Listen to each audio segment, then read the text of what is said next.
Hello दोस्तों, कैसे हैं आप लोग। उम्मीद करता हूं बिल्कुल फिट एंड फाइन होंगे, जबरदस्त होंगे और आपके हालचाल भी मस्त होंगे। मैं हूं आपका राहुल धाकड़ और आज का सेशन लेकर आया हूं बिल्कुल स्पेशल आपके लिए। ऑब्वियसली प्रोबेबिलिटी आपने मुझसे पहले ही पढ़ा हुआ है, लेकिन ये 20 सवाल आपके लिए बेहद इंपॉर्टेंट है क्योंकि इन 20 सवाल में मैंने सब्जेक्टिव क्वेश्चन भी करवा दिए हैं और ऑब्जेक्टिव क्वेश्चन भी करवा दिए हैं। तो फटाफट फटाफट शेयर कर दो, सेशन को लाइक कर दो, फैला दो, वायरल कर दो, क्योंकि ये जो आपके लिए क्वेश्चन है ये बहुत ज्यादा काम के हैं। हर क्वेश्चन अपनी एक इंपॉर्टेंस रखता है एंड ट्रस्ट मी, आपको हर एक क्वेश्चन समझ में आएगा। आपने पहले पढ़ा हो प्रोबेबिलिटी या नहीं पढ़ा हो, ये सेशन आपको कंप्लीटली समझ में आएगा। पहले अपन क्वेश्चन को ट्राई करेंगे, उसके बाद मेरे करने के बाद आप लोग वीडियो पॉज करके उसको सॉल्व करेंगे अपने रजिस्टर में। यही प्रोसेस हर क्वेश्चन में हम लोग फॉलो करने वाले हैं। सारे 20 क्वेश्चन इसी तरह से हम लोग सॉल्व करेंगे। तो चलिए बिना देर किए शुरू करते हैं। तो आज का पहला क्वेश्चन शुरू होता है कि यहां पर बेस थ्योरम के बारे में समझेंगे हम लोग। बेस थ्योरम क्या होता है, पहले उसके पहले मैं कंडीशनल प्रोबेबिलिटी आपको बता दूं। कंडीशनल प्रोबेबिलिटी का मतलब ए एक इवेंट रहेगा, बी एक इवेंट रहेगा। ए इवेंट के होने के बाद आपका इवेंट बी होगा, ठीक है। ए इवेंट के होने के बाद आपका इवेंट बी होगा, तो उसको क्या बोलेंगे, बी आफ्टर ए। तो कंडीशनल प्रोबेबिलिटी की अगर बात करते हैं,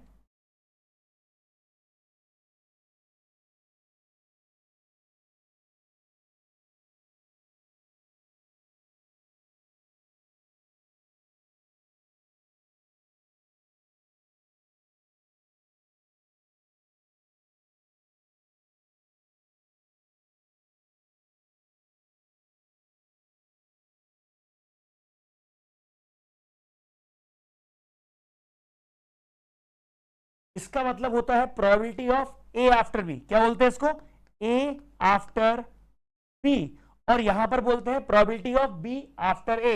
क्या बोलते हैं इसको, बी आफ्टर ए, राइट। यहां पर जो हमारा फॉर्मूला रहता है वो हमारा रहता है probability of A intersection B divided by, क्योंकि ये आफ्टर बी है तो यहां पर आ जाता है हमारा डिवाइड बाय बी। और यहां पर जो हमारा क्वेश्चन का है आंसर यहां पे क्या होता है, probability of A intersection B divided by probability of A. क्या मेरी बात समझ में आ रही है। तो ये हमारे दो फॉर्मूले हैं जो कि हमारे यहां पे काम आने वाले हैं। अब बात करते हैं कि ए अगर होगा तो बी होने की संभावना है। ए अगर होगा तो बी होने की संभावना है, तो उसको बोलते हैं बी आफ्टर ए, मतलब ए के बाद बी हो रहा है, राइट। और अगर बी होगा तो ए के होने की संभावना है, ए के होने की प्रोबेबिलिटी है, तो उसको बोलते हैं ए आफ्टर बी। धीरे धीरे क्वेश्चन में हम और डेप्थ में जाएंगे, ठीक है। यहां पर आपका क्वेश्चन दिया हुआ है कि 3 person A B C have applied for a job. ये आपका बेस थ्योरम का सवाल है। अब ये बेस थ्योरम का सवाल, आपको इतना बड़ा फॉर्मूला की जरूरत नहीं है, एक फैंसी फॉर्मूला की जरूरत आपको नहीं है। यहां पर हम लोग उसको 9th और 10th के फॉर्मूले से करने वाले हैं, जहां पर हम बोलते थे कि probability of an event is equal to, probability of an event is equal to number of favourable outcome, number of favourable outcome, मतलब जो हमको चाहिए उसको बोलते हैं फेवरेबल, है ना, divide by number of total outcome. क्या बोलेंगे, नंबर ऑफ टोटल आउटकम। तो number of favourable outcome divide by number of total outcome, यही हमारा क्वेश्चन का फॉर्मूला बनने वाला है, चाहे वो बेस थ्योरम हो चाहे कोई भी हो। फॉर्मूला हमारा बचपन के लगेगा, तो आप टेंशन मत लेना, काम हमारा बिल्कुल सिंपल चलने वाला है। अब ये बोल क्या रहा है, क्वेश्चन को स्टोरी के फॉर्म में समझो। 3 पर्सन है ए बी सी, इन तीनों ने अप्लाई किया जॉब में एक प्राइवेट कंपनी में, तो इनके चांस है जो सिलेक्ट होने के, तो probability of A being selected is 1 by 1 + 2 + 4, 1/7। Probability of B being selected is 2/7। Probability of C being selected is 4/7। Clear है कि नहीं। हम लोग रेशियोज में तो प्रोबेबिलिटी ऐसी निकालेंगे ना भाई, 1 + 2 + 4 क्या हो गया, 7। तो हमने निकाल लिया रेशियोज के फॉर्म में कि ए के सिलेक्ट होने की प्रोबेबिलिटी हुई 1/7, बी के सिलेक्ट होने की प्रोबेबिलिटी हुई 2/7 और सी के सिलेक्ट होने की प्रोबेबिलिटी हो गई हमारी 4/7। क्लियर है। आगे बात करते हैं, the probability that A B C can introduce changes to improve the profit of the company are 0.8, 0.5, 0.3। मतलब अब ये लोग कंपनी में हायर हो रहे हैं, तो ये कंपनी में कुछ ना कुछ तो फायदा कराएंगे ना। अब कोई भी बंदा कंपनी में जाता है तो कंपनी उसको क्यों रखती है, सोशल सर्विस थोड़ी है भाई। कंपनी में वो बंदा कोई ना कोई तो फायदा कराएगा, अगर वो फायदा कराएगा तो वो कंपनी में टिकेगा। गलत तो नहीं बोल रहा, आया ना? तो हर किसी की खुद की कुछ ना कुछ काबिलियत होती है, हर बंदे की खुद की कुछ ना कुछ काबिलियत होती है कि वो उस कंपनी में इस तरह से फायदा कराने वाला है। ठीक है, तो ए की फायदा कराने की प्रोबेबिलिटी कितनी है? 0.8। बी की फायदा कराने की प्रोबेबिलिटी कितनी है? 0.5। सी की फायदा कराने की प्रोबेबिलिटी है 0.3। मतलब सीधी बात यह है कि भाई ये ए अगर सिलेक्ट होता है तो उसमें इतना फायदा करा देगा, बी अगर सिलेक्ट होता है तो इतना फायदा करा देगा, और अगर सी सिलेक्ट होता है तो उसमें इतना फायदा करा देगा। ठीक है, क्वेश्चन पढ़ते हैं और समझ में आएगा। अब ये बोल रहा है if the change does not take place find the probability that it is due to appointment of C. मतलब वो ये बोल रहा है कि इनकी नौकरी लग गई है, ठीक है, लेकिन चेंज नहीं हुआ कुछ। जो ये इंप्रूवमेंट चाह रहे थे, जो ये प्रॉफिट चाह रहे थे, वो नहीं हो पाया। तो उसको हम कैसे बताएंगे बताओ? ये बोल रहा है कि ये कारण होगा सी का। ये प्रोबेबिलिटी निकालो कि सी के कारण ही ये दिक्कतें आई होंगी जीवन में इनके। तो हम कैसे निकालेंगे इसको? पहले हमने ए बीइंग सिलेक्टेड निकाल दिया, फिर हमने बी बीइंग सिलेक्टेड निकाल दिया, फिर हमने सी बीइंग सिलेक्टेड निकाल लिया। अब इसके फायदा करवाने की प्रोबेबिलिटी अगर 0.8 है तो इसके ये क्या है? प्रॉफिट। ये क्या है इसका? प्रॉफिट। प्रॉफिट करवाने की प्रोबेबिलिटी सबकी दी हुई है, लेकिन अगर प्रॉफिट नहीं हो पाया तो क्या हुआ? नो प्रॉफिट को हम किस तरह बताएंगे कि प्रॉफिट होने की प्रोबेबिलिटी अगर 0.8 है तो प्रॉफिट ना होने की प्रोबेबिलिटी 1 माइनस 0.8। क्लियर है? प्रॉफिट होने की प्रोबेबिलिटी अगर 0.5 है तो प्रॉफिट ना होने की प्रोबेबिलिटी 1 माइनस 0.5। प्रॉफिट होने की प्रोबेबिलिटी अगर 0.3 है तो प्रॉफिट ना होने की प्रोबेबिलिटी 0.7। क्या मेरी बात समझ में आ रही है? क्या मेरी बात समझ में आ रही है? क्लियर है कि नहीं? ये चीज एक बार आपको ये समझना है कि इसका आंसर कितना आ गया? 0.2, ये आ गया 0.5 और 0.7। मतलब आपको क्वेश्चन में अब दोबारा लौटना है कि इन तीनों का सिलेक्शन तो हो गया, लेकिन ये बोल रहा है change does not take place. तो जो चेंज टेक प्लेस का था उसको हमने 1 माइनस कर दिया, तो अब हमारे पास आंसर किस चीज का आ गया? Change does not take place. Clear है? क्या आ गया हमारे पास? Change does not take place का हमारे पास आ गया 0.2, 0.5, 0.7। ठीक है, यहां पे कितना आ गया? 0.7। तो यहां पर आपने बोला कि भाई ठीक है, आपके पास ये 3 आंसर तो आ गए। अब इस प्रोबेबिलिटी को हम कैसे निकाले कि भाई वो जो है, जो लफड़ा हुआ है वो सी के कारण हुआ है? तो मेरी बात सुनो, एंड का मतलब होता है मल्टीप्लाई। क्या होता है मेरे दोस्त? मल्टीप्लाई। और का मतलब होता है क्या? प्लस। याद रखना, और का मतलब क्या होता है? प्लस। एंड का मतलब मल्टीप्लाई, और का मतलब प्लस। ए का सिलेक्शन हुआ और मतलब एंड प्रॉफिट नहीं हुआ। बी का सिलेक्शन हुआ एंड प्रॉफिट नहीं हुआ।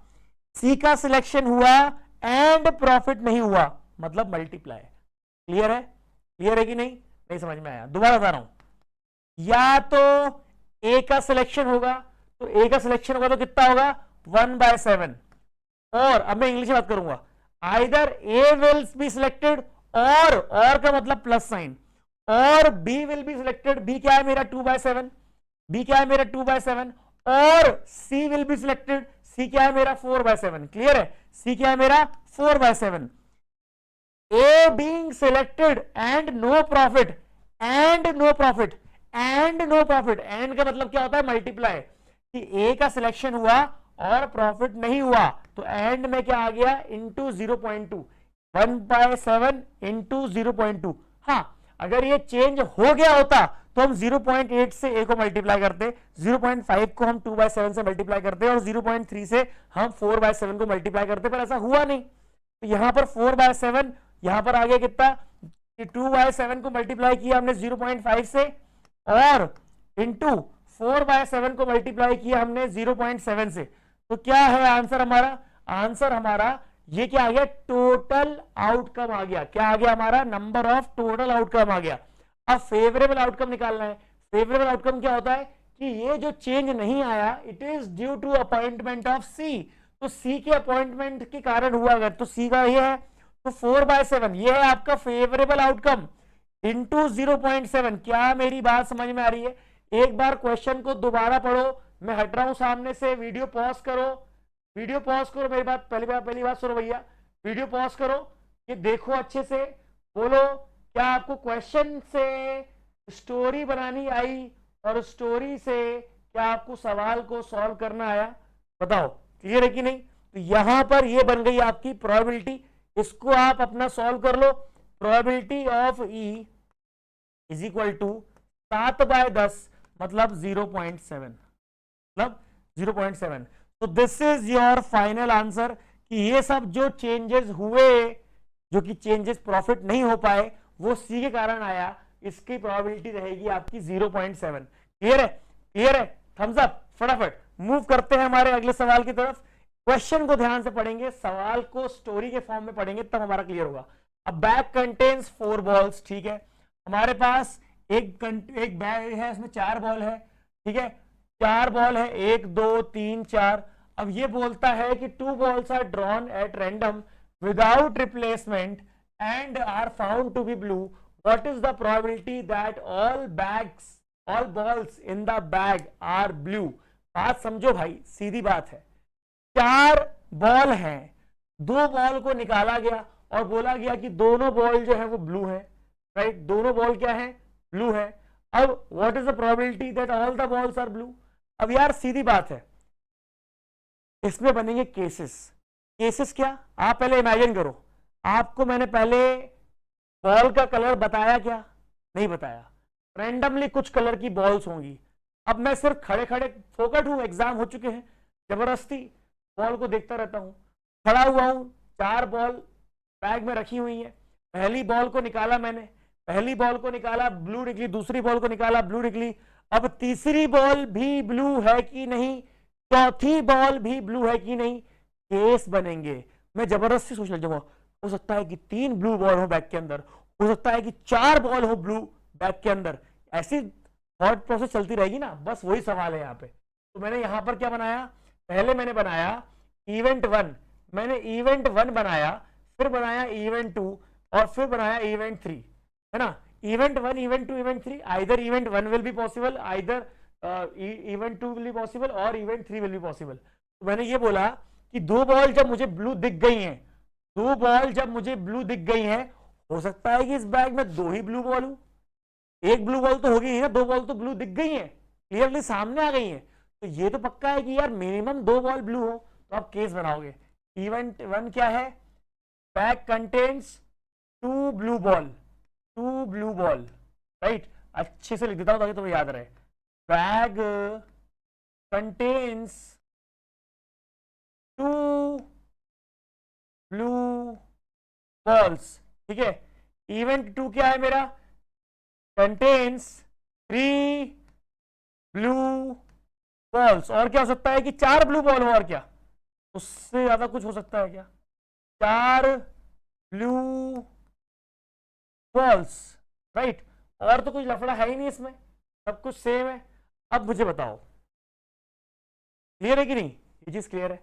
अब ये बोल रहा है कि भाई आपके पास ये होने की प्रोबेबिलिटी कितनी है और ये होने की प्रोबेबिलिटी कितनी है, ये होने की प्रोबेबिलिटी, पर जब बॉल को देखा ही नहीं है तो ये तीनों तो आपकी बराबर प्रोबेबिलिटी वाली चीज है, मतलब प्रोबेबिलिटी ऑफ E1 भी और प्रोबेबिलिटी ऑफ E2 या प्रोबेबिलिटी की E3 हो, इन सबका केस बराबर बराबर है ना भाई, 1/3 1/3 1/3। मतलब इवेंट मतलब 2 बॉल हो इसमें, या 3 बॉल हो ब्लू, या 4 बॉल हो ब्लू, हमको तो, अरे मतलब आप समझो, मैं ये बोल रहा हूं कि अगर मेरे पास 3 बैग है, एग्जांपल दे रहा हूं, bag number A, bag number B, bag number C, मैं आंख बंद करके कौन से बैग में हाथ डाल रहा हूं इसकी प्रोबेबिलिटी क्या होगी?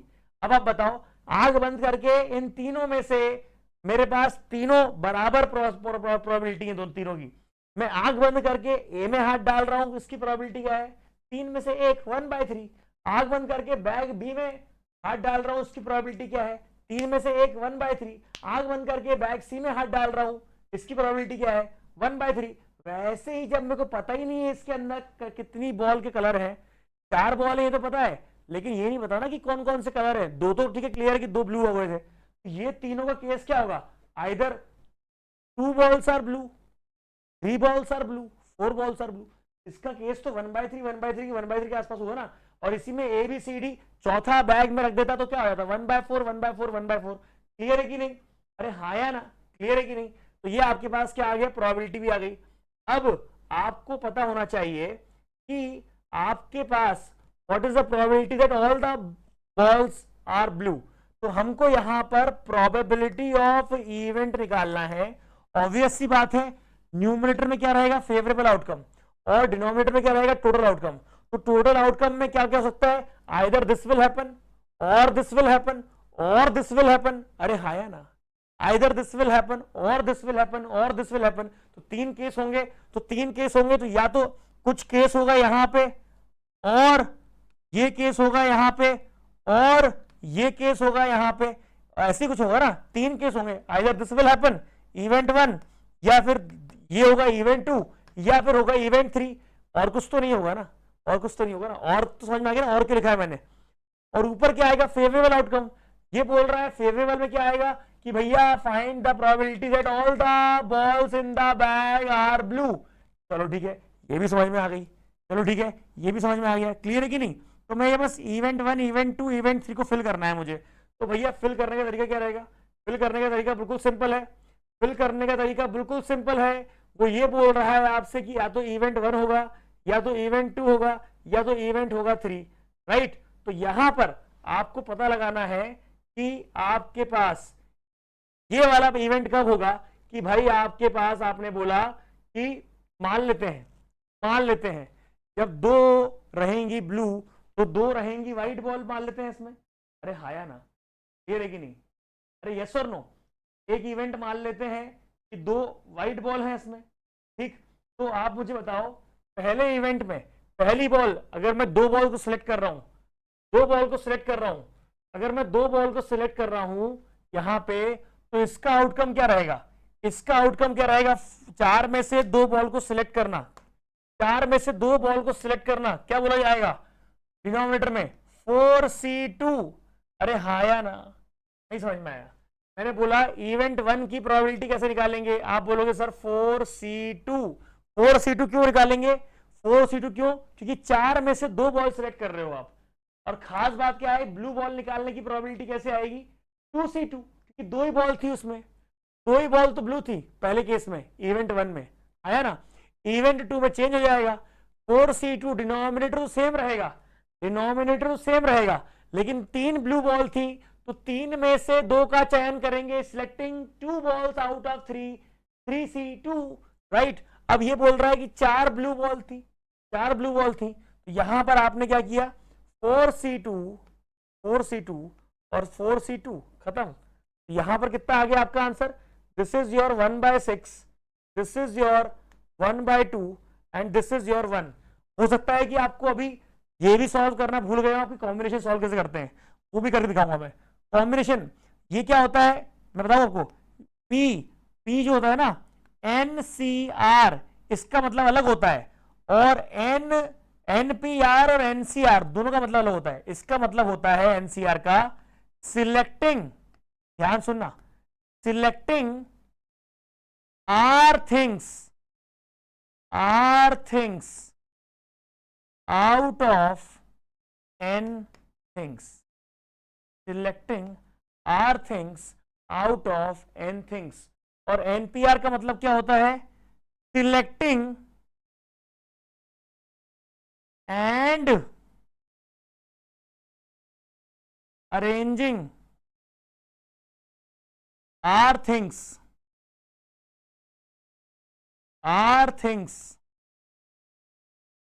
Out of N। क्या मेरी बात समझ में आ रही है। ये C का मतलब होता है कि सिर्फ सिलेक्शन, पर P का मतलब होता है कि सिलेक्ट तो करना ही करना है पर अरेंजमेंट भी करना है। जैसे कि अपन ने पूरे अल्फाबेट में से ABC को सिलेक्ट कर लिया, तो ABC को सिलेक्ट कर लिया तो उसमें सिलेक्ट कर लिया बस, कोई दिक्कत नहीं है। पर अगर मैंने परम्यूटेशन किया होता तो ABC ACB, BAC BCA, CAB CBA, ये 6 अरेंजमेंट हो गए एबीसी के। क्या मेरी बात समझ में आ रही है? इस कॉम्बिनेशन में सीक्वेंस मैटर नहीं करता, पर परम्यूटेशन में सीक्वेंस ऑर्डर सब मैटर करता है। क्लियर है कि नहीं? बात हल्की से क्लियर करी, धीरे धीरे आएगी, धीरे धीरे आएगी। तो सिर्फ जब सिलेक्शन होता है ना तो उसको बोलते हैं कॉम्बिनेशन, ठीक है? जब सिलेक्शन होता है सिर्फ तो उसको बोलते हैं कॉम्बिनेशन।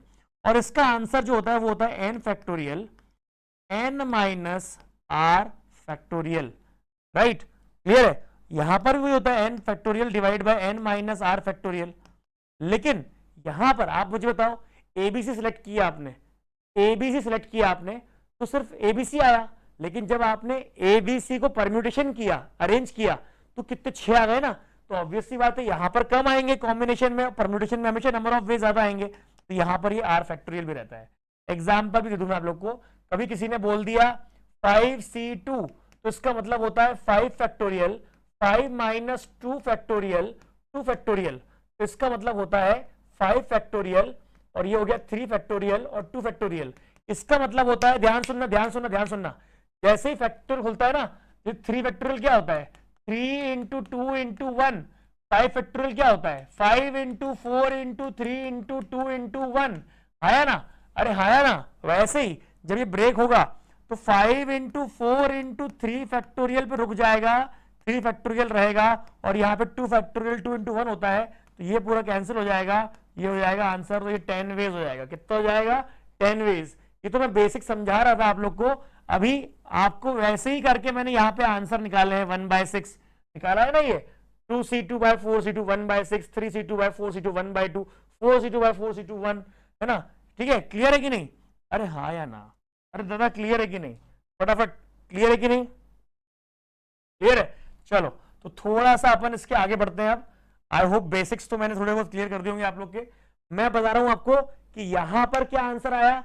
यहां पर आया कि अगर मैंने इवेंट 1 को चूज किया एंड उसकी प्रोबेबिलिटी आएगी 1/6, तो इवेंट 1 को चूज करने की 1/3 प्रोबेबिलिटी, इवेंट 2 को चूज करने की 1/3 प्रोबेबिलिटी, और इवेंट 3 को चूज करने की भी 1/3 प्रोबेबिलिटी। अरे हाँ या ना? इवेंट E1 को चूज करने की 1/3 प्रोबेबिलिटी, इवेंट 2 को चूज करने की 1/3 प्रोबेबिलिटी, और इवेंट E3 को चूज करने की भी 1/3 प्रोबेबिलिटी। पर जब ये इवेंट होगा तो उसकी प्रोबेबिलिटी क्या होगी एंड में 1/6। जब ये E2 इवेंट होगा एंड उसकी प्रोबेबिलिटी, एंड का मतलब होता है मल्टीप्लाई, ये कितनी आएगी 1/2, और जब इसका इवेंट होगा तो 1। लेकिन वो ये पूछ रहा है what is the probability that all the balls are blue, all the balls are blue. तो ये तो आपने टोटल प्रोबेबिलिटी लिख दी, पर इसका फेवरेबल क्या हुआ, वो वाला केस जब सारी बॉल मतलब 4 बॉल मेरे भाई की ब्लू रहेंगी।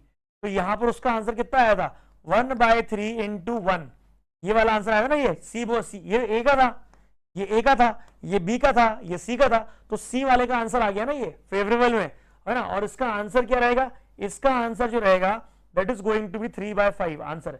इसको सॉल्व कर लेना बढ़िया, इसका आंसर आपको आएगा कितना 3/5।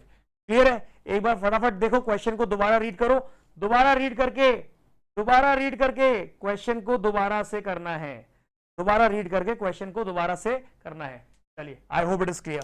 क्वेश्चन को दोबारा से करना है, वीडियो पॉज कर लिया करो, है ना? चलो क्वेश्चन पढ़ लो फिर से अच्छे से, ये वाला मैं इसे नीचे मुंडी कर लेता हूं, मुझे पॉज कर दो और ये रीड कर लो क्वेश्चन को अच्छे से करो। क्या बोल रहा है, in a neighbourhood 90% children were falling sick, 90% children were falling sick, ठीक है, due to flu and 10% due to measles. जो बोलता है ना लिखते आता हूं, ठीक है। 90 probability of falling sick due to flu, probability of flu is 0.9, probability of measles is 0.1, है ना, right. The probability of observing rashes for measles is 0.95। तो एक ए इवेंट बना लेते हैं, वो है रैशेस। क्या है? रैशेस। अब मुझे बताओ रैशेस किसके बाद आए, मीजल्स के बाद, रैशेस किसके बाद आए, फ्लू के बाद। तो एक कंडीशन वो है कि रैशेस हो रहे हैं फ्लू के कारण, दूसरी कंडीशन ये है कि रैशेस हो रहे हैं मीजल्स के कारण। तो rashes after flu, probability of rashes after flu and probability of rashes after measles. Question समझ में आया?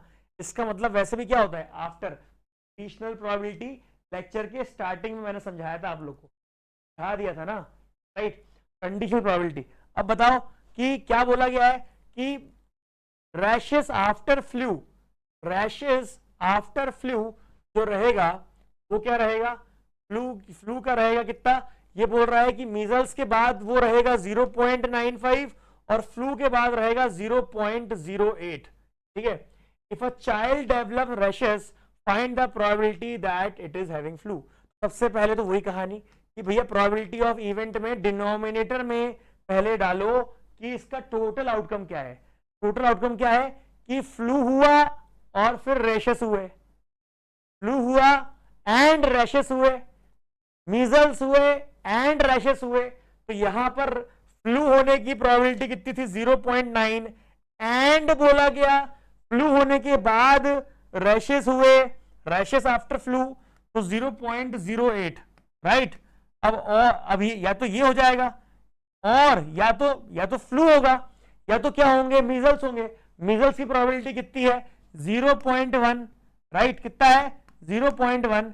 यहां पे कितना आ गया, मीजल्स जब हुए तो उसके साथ क्या होगा, आपके रैशेस होंगे, उसकी प्रोबेबिलिटी क्या रहेगी 0.95, खत्म। लेकिन वो ये बोल रहा है जो फेवरेबल आउटकम है वो ये चाह रहा है कि ये जो लफड़ा हुआ है वो फ्लू के कारण हुआ है। तो फ्लू का कौन सा केस था, फ्लू का ये वाला केस था।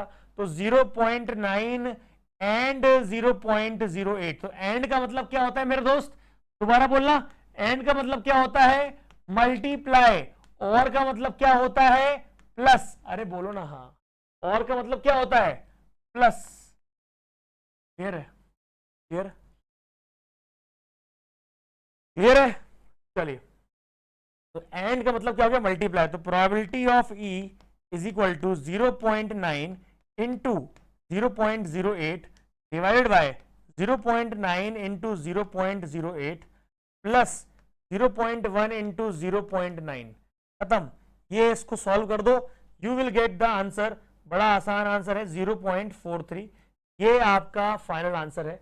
एक बार पूरा क्वेश्चन दोबारा पढ़ो, दोबारा देखो मैंने क्या गिवन लिखा है, कैसे मैंने बचपन के फॉर्मूले 9th और 10th क्लास के फॉर्मूला जो हमारा था favourable outcome divide by total, उसी में पूरा सवाल जो मैं समझा दिया। देखो मैंने किस तरह से कंडीशनल प्रोबेबिलिटी का इस्तेमाल किया है। क्लियर है? तो एक बार फटाफट आप भी इसको नोट डाउन करो जल्दी से, वीडियो पॉज कर देना और उसके बाद नोट डाउन करना। और ये आ गया आपका अगला सवाल, जहां पर हम बात करने वाले हैं एक दूसरे सिनेरियो की। यहां पर बोल रहा है 3 identical cards except that both the sides of first card is colored red, both sides of second card is colored blue, and for the third card one card is colored red, okay, the other side is blue। ठीक है, तो हमको पता है यहां पर क्या के कार्ड बन रहे हैं। कार्ड मतलब समझते हो ना 52 कार्ड्स होते हैं, पता ना कहानी वाली, red blue red blue red blue, ठीक है ना। यहाँ पे तो नॉर्मल कार्ड की बात चल रही है, कोई दिक्कत है ना। अब ये बोल रहा है कलर्ड है वो, ऐसे तो क्या होता है कि दो ही कलर होते हैं उसमें, रेड और ब्लैक। और यहाँ पर क्या बोल रहा है कि first card is coloured red. तो हमारे पास पहला ही जो कार्ड है वो क्या है, रेड रेड है। क्या है वो, रेड रेड कार्ड, मतलब जिसके दोनों तरफ रेड है ना, बोथ साइड्स आर रेड। और दूसरा क्या होता है, दूसरा क्या है ब्लू ब्लू, दोनों साइड क्या है हमारे ब्लू ब्लू। ये आपके वो डेक वाले कार्ड की बात नहीं कर रहा, नॉर्मल कार्ड है ये आपके, ठीक है। और अगला कार्ड क्या है, रेड ब्लू, क्या है आपका रेड ब्लू, ठीक। अच्छा ठीक है, अब ये ऐसे कार्ड है, ठीक, 3 कार्ड चूज किए हमने, पर 1 card is randomly selected among these 3 cards.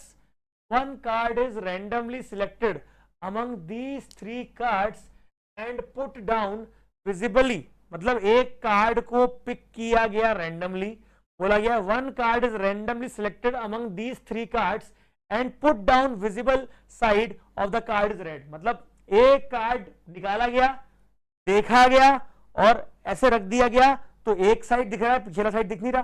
तो एक साइड दिख रहा है, that visible side is red. Question पढ़ा है आपने, क्वेश्चन की कहानी समझ में आई? ठीक है, find the probability that the other side is blue. ओहो, मतलब आपके पास तीन जो है कार्ड है, तो दिखने में बिल्कुल ऐसे रखे हुए हैं अंधेरे में, बिल्कुल सेम है। एक कार्ड को देखोगे तो आगे पीछे रेड रेड, दूसरे कार्ड को देखोगे तो आगे पीछे ब्लू ब्लू, तीसरे कार्ड को देखोगे तो एक रेड एक ब्लू। ठीक है, अब तीनों आइडेंटिकल हैं, इसका मतलब तीनों आइडेंटिकल हैं, तो आप किसी को भी चूज कर सकते हो, पता लगा नहीं पाओगे। मतलब कार्ड, पहले वाले कार्ड को चूज करने की प्रोबेबिलिटी 1/3, तो पहले लिख दो, probability of choosing red red is 1/3 is equal to probability of choosing blue blue is equal to probability of choosing red blue. Clear है? क्लियर है? क्लियर है? चलो, ये चीज हो गई। अब ये 1/3 आ गया। अब ये बोल रहा है वो कि भाई अगर आपने एक कार्ड उठाया है, वो आपने रैंडमली उठाया है, आपने रख दिया टेबल पे, तो जो कार्ड का साइड विजिबल है वो रेड है अगर, तो ये पता लगाओ कि वो दूसरा जो साइड है वो ब्लू हो। तो भाई बहुत सिंपल सी बात है, आपको पता चल जाएगा इसमें, ये 1/3 1/3 1/3, ठीक है ना, ये 1/3 1/3 1/3। अब आपको ये चीज क्लियर है कि इवेंट ए कैसे निकाला जाएगा। इवेंट निकालने का बहुत सिंपल तरीका है भैया, इवेंट निकालने का बहुत सिंपल तरीका है। फेवरेबल आउटकम क्या रहेगा, ये 1/3 और दिस वन 1/3 और 1/3, ये तो क्लियर है आपको। ठीक है, ये तो आपका क्या है, टोटल आउटकम निकल रहा है। पर इसके साथ क्या आएगा, इसके साथ क्या आएगा, पहले वाले का रेड रेड निकलने का क्या है, रेड रेड निकलने का। अगर रेड रेड वाला कार्ड आया था तो अगला ब्लू हो पाता क्या, अगला साइड ब्लू हो पाता क्या, नहीं हो पाता। तो आपने इसको 0 से मल्टीप्लाई कर दिया। समझ में आया? अरे जब पॉसिबल ही नहीं है, दोनों साइड रेड है, रेड रेड दोनों साइड रेड रेड है, तो इसका मतलब पॉसिबल ही नहीं है कि आप पलटाओगे तो वो रेड की जगह ब्लू निकल जाएगा, नहीं है तो 0। अच्छा, अगर आपका ब्लू ब्लू निकल जाता, अगर आपका ब्लू ब्लू निकल जाता, तो अगर आपने एक साइड पलटाया है, एक साइड पलटाया है, तो आपकी जो है 50% चांसेस थे, क्या 50% चांसेस थे कि आपका जो है सही कलर बैठ जाता। 50% क्या होता है, 1/2। और अगर बाय चांस आपने ये वाला कार्ड उचकाया है और रेड अगर आपके सामने ही है, तो अगला तो पक्का का पक्का क्या रहेगा, पक्का पक्का मतलब 1 को लेते हैं हम लोग 100%, 1/2 को 50%, 0 को लेते हैं कि आएगा ही नहीं, 0%। ठीक है, पर आपको चाहिए कौन सा वाला, आपको चाहिए कौन सा वाला कि एक साइड रेड और एक साइड ब्लू। मतलब सीधी बात है, एक साइड रेड और एक साइड ब्लू अगर आपको चाहिए, तो आपके पास ये रेड ब्लू वाला ही आना चाहिए ना। तो 1/3 इंटू, बता दो फटाफट, 1/3 इंटू 1/2 करेंगे कि 0 करेंगे, कौन सा करेंगे बताओ जरा फटाफट जल्दी से, कौन सा वाला करेंगे। इसका तो डिनोमिनेटर क्या आ गया, 1/2 आ गया, चलो इसका तो डिनोमिनेटर क्या आ गया, 1/2। ये इसको सॉल्व करो, 0 हो जाएगा, 1/6 आ जाएगा प्लस 1/3, तो 1/6 प्लस 1/3 क्या हो जाएगा, 1/2 हो जाएगा। पर इसको कैसे सॉल्व करेंगे, ये आपका 1/2 वाला चाहिए कि भाई 50-50% वाला चाहिए आपको सेकेंड साइड, तो 1/3 इंटू 1/2, तो आपने देखा कि ये 1/6 है, राइट। तो ये फेवरेबल आउटकम हो गया। तो हमारा जो टोटल आंसर है, टोटल आंसर क्या हो जाएगा, ये पूरा पूरा 1/3, क्या हो गया आंसर आपका 1/3, क्योंकि आप चाहेंगे तो 1/2 उसमें से काट सकते हैं। क्लियर है, सबको क्लियर है भाई, थम्स अप फटाफट, क्लियर है।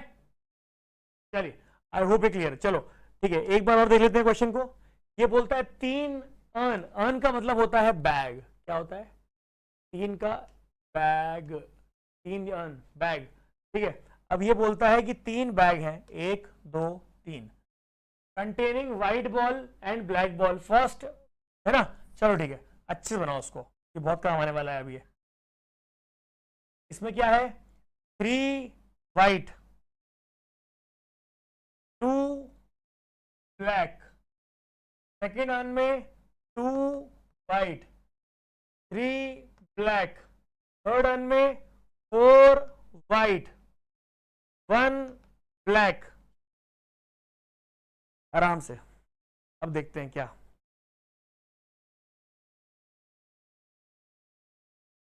बोलो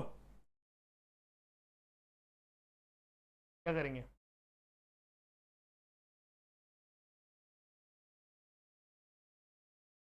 अब बात समझो, ये बैग ए है, ये बैग बी है, ये बैग सी। पहली चीज तो ये कि हम बैग जब चूज करेंगे तो तीनों में हमको बराबर अपॉर्चुनिटी मिलेगी। मतलब choosing bag A, probability of choosing bag A is equal to choosing bag B, probability of choosing bag C is 1/4, नहीं 1/3। इसको चूज करो या तो इसको चूज करो, तीन में से एक को चूज करना है तो चूजिंग 1 की प्रोबेबिलिटी रहेगी 1/3, 1/3, 1/3, 1/3। क्लियर है? 1/3, 1/3, 1/3। क्लियर? अब ये क्या बोल रहा है? ये बोल रहा है फर्स्ट बैग हैज 3 वाइट। चलो कहानी पूरी बता दी। Without any biasing one without any biasing one bag is chosen, randomly choose कर लिया। ठीक है, चूज कर लिया तो चूज करने की प्रोबेबिलिटी क्या रही? 1/3। From that one ball is chosen randomly which was white. One ball is chosen randomly, that ball was one ball was chosen randomly, that ball is white.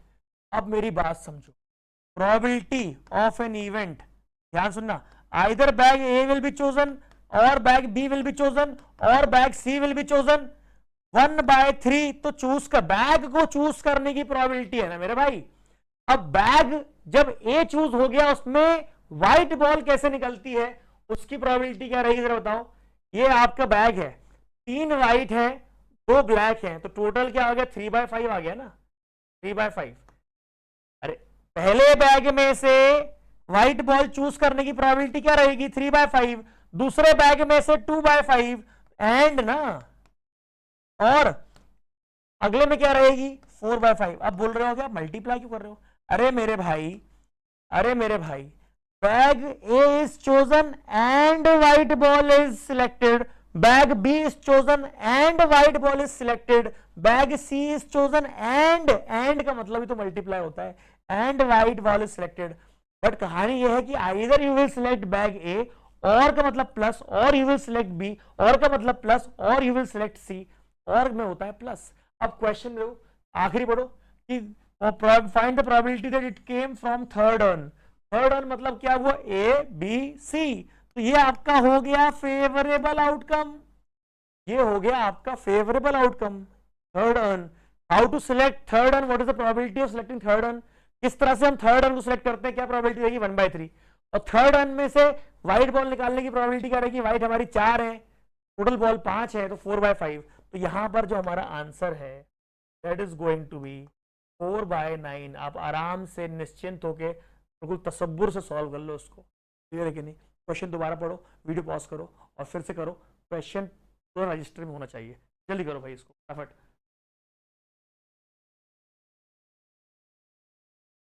Clear है? चलिए थोड़ा बहुत समझ में आया होगा, ठीक है? आएगा धीरे धीरे पूरा खत्म होगा ये। बताओ भाई। It is observed that 50% of mails are spam. बड़ी बात नहीं है, 50% मेल जो है स्पैम है।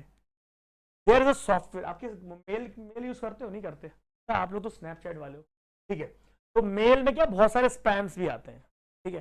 तो ये बोला जा रहा है कि 50% जो मेल है, मेल वाला नहीं, मेल जो स्पैम है, पर उसके चेक करने के लिए एक फिल्टर लगा दिया गया, सॉफ्टवेयर लगा दिया गया, ठीक है? कि भाई इनबॉक्स पे पहुंचने से पहले ही वो डिटेक्ट कर लेगा कि स्पैम है। लेकिन उस सॉफ्टवेयर का भी एक्यूरेसी रेट है, वो अच्छे से तो पकड़ पाता नहीं है।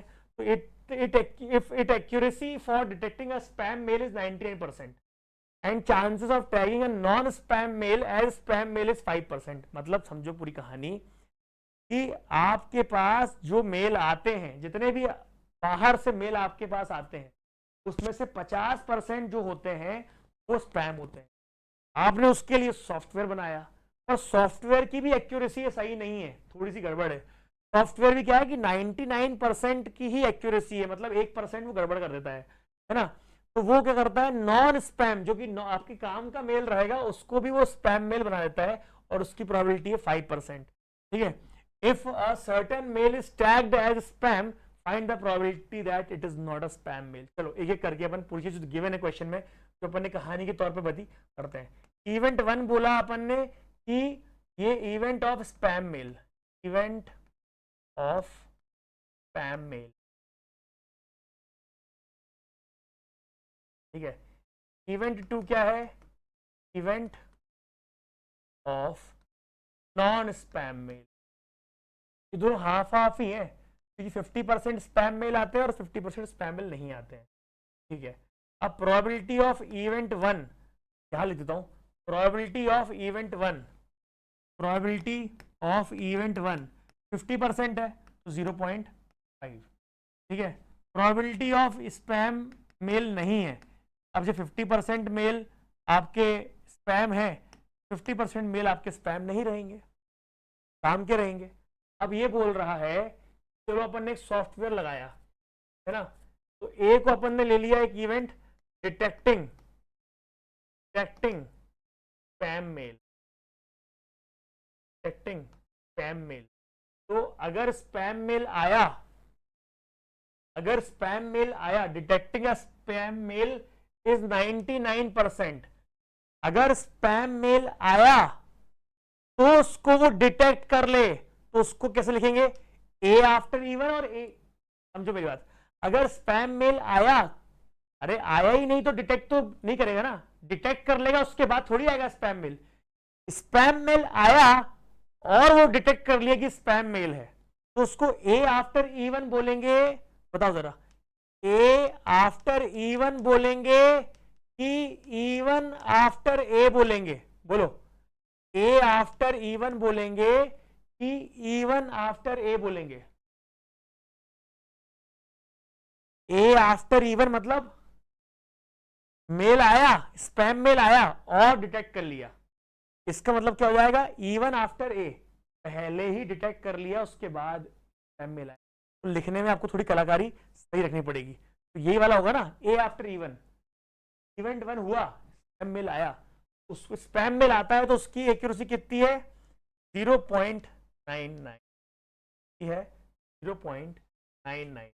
और probability of A after E2 है ना, मतलब कि कई बार नॉन स्पैम मेल को भी डिटेक्ट कर लेता है, उसकी प्रोबेबिलिटी कितनी है, 0.5, 0.5% ना, तो 0.05। क्लियर है कि नहीं, क्लियर है कि नहीं, क्या मेरी बात समझ में आ रही है, क्लियर है। इस मोमेंट पे आपको क्वेश्चन को भी स्टॉप करना पड़ेगा, मुझे वीडियो को स्टॉप करना पड़ेगा, मैं हट रहा हूं, पहले क्वेश्चन दोबारा पढ़ो, जो मैंने लिखा है वो रीचेक करो, खुद की कॉपी में लिखो पहले, उसके बाद अपन आगे बढ़ो। हाँ हाँ, पॉज करो पॉज करो पॉज करो, वीडियो पॉज करो, हाँ पहले इसको दोबारा पढ़ो और फिर से लिखो, रजिस्टर में लिखो, उसके बाद अपन आगे बढ़ेंगे। ठीक है, चलो क्या आगे बढ़ते हैं।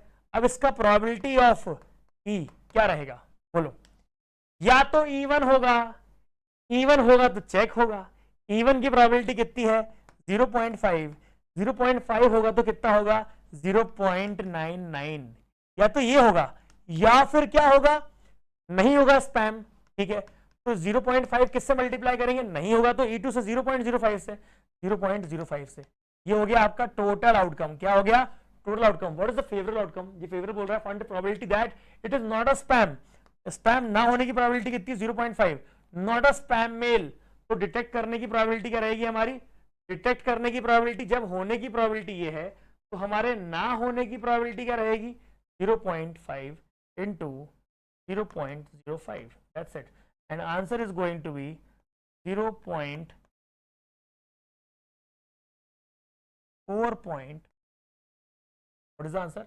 4.8, that's it। इसमें जब जानते हो ना मॉड सॉल्व कर लोगे ना आप लोग, मॉड मास लगा सॉल्व कर लोगे ना, ठीक है। I hope it is clear. Answer check कर लीजिए, वीडियो पॉज करके कैलकुलेशन चेक कर लीजिएगा, कैलकुलेशन टाइम लगेगा फिलहाल, अभी कर लीजिए, कोई दिक्कत नहीं है। चलिए मूव करते हैं नेक्स्ट क्वेश्चन पे। आराम से क्वेश्चन पढ़िए, पहले तो क्वेश्चन पढ़िए निश्चिंत होकर, बिल्कुल तसव्वुर के साथ, पेशेंस के साथ क्वेश्चन पढ़िए, धीरे धीरे अपन पढ़ेंगे सवाल को, उसके बाद पूरा समझ में। चलिए बताइए, N unbiased dice is rolled and for each number on the dice is a bag is chosen. Number of dice 1 bag chosen A, 2 or 3 bag chosen B, 4 5 6 bag chosen C. Question बड़ा simple है, आपको unbiased die मिला हुआ है, role करते हैं आप, और रोल करने के अकॉर्डिंग जो नंबर आता है उसके अकॉर्डिंग आप बैग का सिलेक्शन करते हैं, बैग का आप चयन करते हैं। तो आपने बोला जब डाई को घुमाते हैं एक नंबर आता है तो बैग ए को चूज कर लेते हैं, 2 और 3 आता है तो बैग बी को चूज कर लेते हैं, 3 4 5 6 आता है तो बैग सी को चूज कर लेते हैं। ठीक है, बहुत सिंपल है।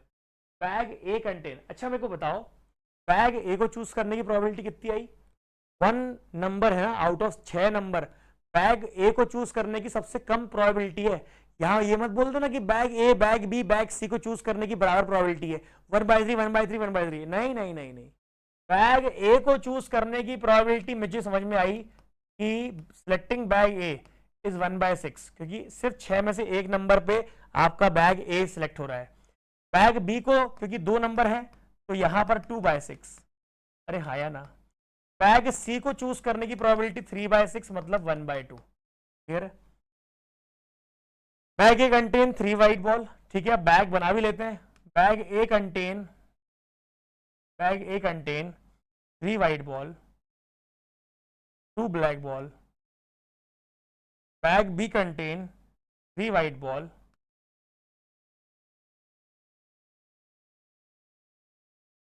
4 black ball. Bag C contain 4 white ball. Bag C contain 4 white ball and 5 black.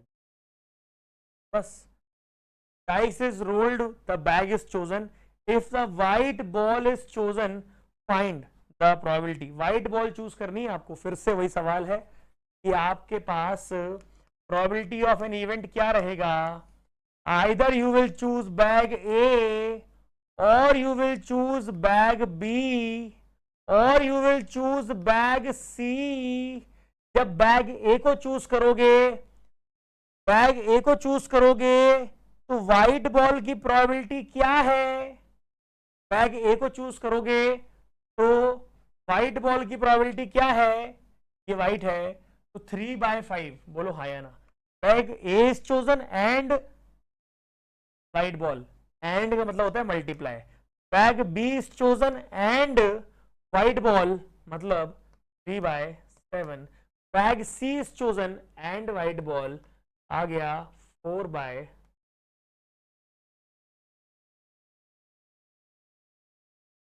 Clear है? अरे हाँ या ना? क्लियर है? क्लियर है? नहीं क्लियर? ठीक है, अब ये आ गया टोटल आउटकम। फेवरेबल क्या रहेगा? Find the probability that it is chosen from bag B. Bag B का क्या है? ये है ना हिसाब किताब, तो 1/3 इंटू 7, 1/3/7, राइट। तो इसका क्या आंसर रहा बताओ? तो बहुत सिंपल आंसर रहा, probability of this kind of event is going to be 90/90 to 93। That's it. Clear है? क्वेश्चन दोबारा देख लो और फटाफट सॉल्व करके। क्लियर है? चलो आगे बात करते हैं, आगे बात करते हैं। ये बोल रहा है an insurance company has insured 4,000 doctors, 8,000 teachers and 12,000 businessman. कितने? पहले लिख लेते हैं। टीचर्स, डॉक्टर्स कितने हैं? 4,000, टीचर्स 8,000 और ये बिजनेसमैन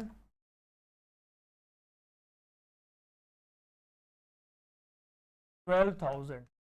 क्यों लिख रहा हूं बता रहा हूं मैं, क्योंकि the chance of doctor, teacher and businessman dying before the age of 58 0.01, 0.03 and 0.05। अब आपको ये समझना है हाउ टू सिलेक्ट मर रहे हैं ना, मतलब वो अब डॉक्टर भी मरेंगे, टीचर भी मरेंगे, भी मारोगे तुम लोग हैं, और बिजनेसमैन भी मरेंगे, ठीक है। अभी बहुत सिंपल सी बात है कि आप मुझे बताओ probability of selecting a doctor क्या है। Probability of selecting a doctor 4000 divided by 4000 plus 8000 plus 12000। क्या मैं गलत तो नहीं हूं? How to select, what is the probability of selecting a doctor among this crowd, ये रहेगा ना। कितना आ गया? 4000 बाय 4000 कितना आ गया? 1/12,000 8,000 कितना हो गया? 20,000 24,000। 4,000 बाय 24,000 कितना होता है? 1/6। Probability of choosing a teacher is 8,000 by 24,000 is equal to 1/3, equal to 1/3। Probability of choosing a businessman is 1/2, 12,000 divide by 20 is equal to 1/2। Clear है? एंड ध्यान सुनना, इनके मरने की प्रोबेबिलिटी कितनी है? डॉक्टर की मतलब मल्टीप्लाई कर देंगे इसमें 0.01, टीचर की 0.03, बिजनेसमैन की 0.005, ठीक है। तो यहां पर प्रोबेबिलिटी ऑफ एन इवेंट क्या रहेगा? Either you will choose a doctor और you will choose a teacher और you will choose a businessman. सही है। डॉक्टर के मरने की प्रोबेबिलिटी 0.01, टीचर के मरने की 0.03 और बिजनेसमैन के मरने की 0.25। This is how we got information about, this is how we got the information about total outcome. Favourable outcome क्या रहेगा? फेवरेबल आउटकम क्या रहेगा? फेवरेबल आउटकम रहेगा कि that he is a doctor, he is a doctor मतलब कौन सा?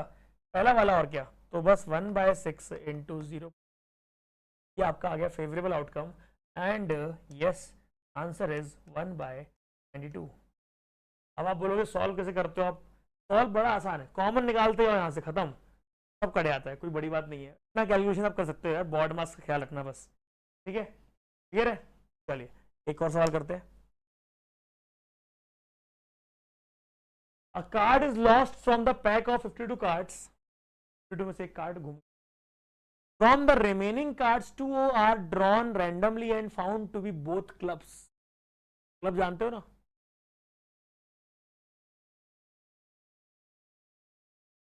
तो दिखता है क्लब ब्लैक कलर का। Find the probability that the lost card is also club. ठीक है, अब आप मुझे समझो, ये बोल रहा है कि एक इवेंट 1 ले लेते हैं, उसको बोलते हैं कि लॉस्ट कार्ड बोल देते हैं, lost card is club. Event 2 ले लेते हैं, lost card is not a club, not a club. हाया ना, या तो क्लब होगा या क्लब नहीं होगा, और क्या हो जाएगा दुनिया में, नहीं होगा ना कुछ। ठीक है, find the probability that the lost card is also club. आगे बढ़ते हैं। ए क्या है? Both drawn cards are club. ठीक है, तो प्रोबेबिलिटी ऑफ इवन क्या है बताओ? Lost card is club. बताओ how to select club out of 52 cards. कितने होते हैं क्लब? क्लब कितने होते हैं? अरे पता है ना आप लोग को कि भाई 52 कार्ड में क्लब होते हैं 13, पेड होते हैं 13, हार्ट होते हैं 13, डायमंड होते हैं 13। तो क्लब कितने हुए? 13। 13/52, 1/4। बीइंग अ क्लब की प्रोबेबिलिटी रहेगी 1/4, और E2 मतलब नॉट अ क्लब 1/4 कह देता 3/4। ठीक है, अब कितना आ गया? 3/4 है ना। ये आपके पास आंसर आ गया। अब अच्छा, probability of A after even. A after even का मतलब क्या होता है कि भाई total card A after even, कि आपने बोला both the cards are club, the lost card both the cards are club, तो ए आफ्टर इवन कि अगर लॉस्ट कार्ड क्लब है, लॉस्ट कार्ड अगर क्लब है तो आपके पास अब 12 कार्ड थोड़ी बचे, सॉरी 13 कार्ड थोड़ी बचे, आपके पास तो 12 कार्ड बचे ना। तो यहां पर क्या हुआ, ए आफ्टर इवन, तो वो कितना हो गया आपका ए आफ्टर इवन, ये आ गया 12/51 एंड अगला कार्ड एक और कम रहेगा तो 11/50। नहीं समझे, जो कार्ड ड्रॉ किया आपने, जो आप कार्ड क्लब ड्रॉ कर रहे हैं उसमें से एक कार्ड तो ऑलरेडी घूम चुका है, लॉस्ट कार्ड है ना। लॉस्ट कार्ड क्या है आपका, इवन क्लब ही है, तो पहले से ही आपके हाथ में 12 कार्ड है, 12 कार्ड निकालने, 12 में से आपको एक कार्ड निकालना है 51 में से, और अगला कार्ड 12 होगी, आपने एक और निकाल दिया, एक घूम गया, एक निकाल लिया, तो कितने बचे, 11 बचे, तो 11 50 में से, है कि नहीं। अच्छा, इसका आंसर क्या रहेगा कि ए आफ्टर E2, मतलब कार्ड क्लब जो घुमा है वो कार्ड क्लब नहीं था, तो क्लब नहीं था तो यहां तो 51 रहेगा लेकिन यहां 13 रहेगा। अब क्योंकि एक क्लब निकाल लिया है तो अगला क्या रहेगा, 2 कार्ड निकालने तो 50, खत्म, है ना। इसी से हमारा बन जाएगा, हमारा क्या फेवरेबल आउटकम, टोटल आउटकम बन जाएगा हमारा। क्या रहेगा, प्रोबेबिलिटी ऑफ ई जो रहेगा, टोटल आउटकम क्या रहेगा, आइदर दिस विल हैपन और this will happen, either this will happen और दिस विल हैपन। तो 12/51 इंटू 11/50 प्लस 13/51 इंटू